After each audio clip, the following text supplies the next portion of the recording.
exactly is this election playing out as far as social media is concerned? So many people turn to social media not only to get information, Tebogo, Ditshego, a social media expert, to get the info, but also to share the information and to share their thoughts and to interact with others who are voting and even politicians. It's the one place, I think, that so many people are able to interact with politicians and have their views seen by so many people. So generally, I know that we'll narrow down in a moment, but generally, how did the elections go, do you think, on social? I think South Africans can be proud of themselves.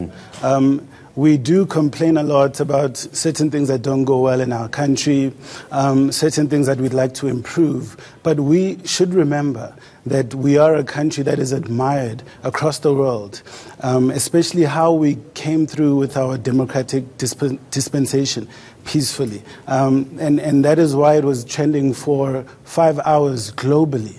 Now, to put that into perspective, Twitter has 126 million global users on a daily basis. So for you to trend at number 2 for 3 hours and generally for 5 hours is a big feat. So I think firstly that was a big heads up for South Africa. I think we did a great job.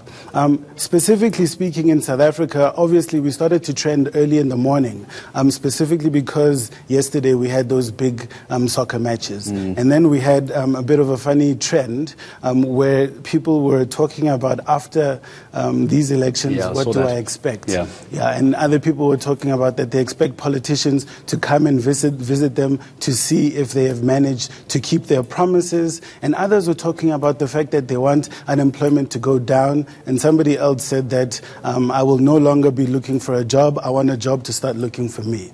So, I mean, it was quite a nice way, to talk about the elections. And as far as the reaction to the way the elections were run today, I must commend, as far as I can see on social media, the IEC have really upped their game in the build-up to their campaign of Access, and then in the communications they were putting out. The messaging was very good.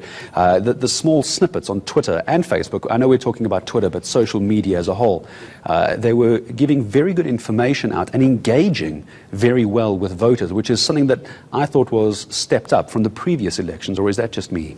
Well, I think that it was deliberate in their approach, that they wanted to be more accessible, more dynamic, and to be more responsive. And I think that they've accelerated that. I think we should be concerned that voters between the ages of 18 and 19 generally didn't participate in these elections. We had a drastic drop of 44% from over 646,000 to just over 361,000. And that is still 70% of young people between the ages of 18 and 19 didn't participate in these elections. So I think they should look at the data, look at YouTube. I don't see the IEC working well there. I also don't see political parties aggressive on YouTube, which is the second biggest social media platform in South Africa at 9 million.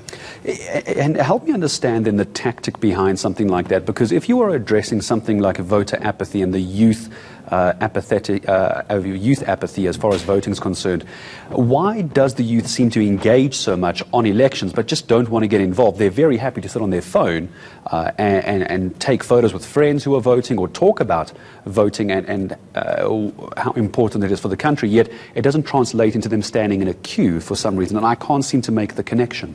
We all struggle because since the advent of social media, you've seen participation in the elections go down from a percentage perspective. Perhaps the numbers have gone up, but the percentages, in 2009, we had over 77% participation in the elections. Then you went into the next elections in 2014, which was down to just close to 74%. Now we don't know how much people have participated.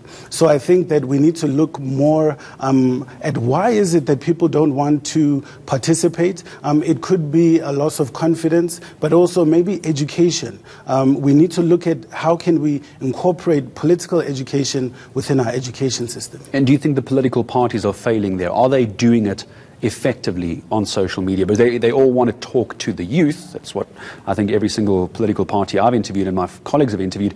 They want to get the youth out to vote. But are they playing that digital online game correctly? They're doing it, but doing it and doing it properly are two very different things. Yeah, I think they've tried. You know, they've put an effort, and you've seen ANC, EFF, DA, more of their politicians are now participating in social media. So they do see the impact of it. But I think where it's lacking is that we don't see a connection, you know, with young people as to what are the interests of these target audiences. What is bothering you? How can we help you? And I think that the engagement just before the elections needs to go beyond the elections. And I'll give you an example. I mean, in as much as I don't want to compliment him, but Donald Trump from the previous elections started campaigning from the first day he was inaugurated. And he campaigns every single day responding to different issues and bragging about all of the successes. So I think that's what we need to see in South Africa. Maybe South Africa needs to partner with Twitter and put the ballot on Twitter, and people can vote from their couch